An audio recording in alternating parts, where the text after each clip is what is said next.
This is the best lemon mousse you have ever seen. This recipe is unlike any other. In a blender, add 800 grams of condensed milk, 400 milliliters of cream, 200 grams of melted chocolate. This makes all the difference. 200 milliliters of lime juice. Blend everything well. Once done, add 1 cup of powdered milk and blend until homogenized. We will stir with a spoon to mix in the powdered milk and then we will blend. See how it already has a good consistency.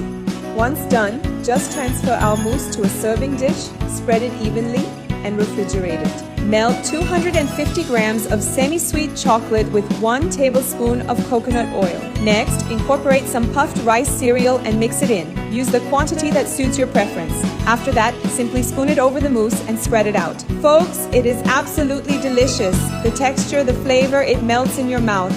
Now just return it to the refrigerator and let it chill. Now let's taste this delight. Look at this. This chocolate shell turns out perfect on our mousse, and this texture is unmatched. Just look, you all have to make this at home because there won't be any left over.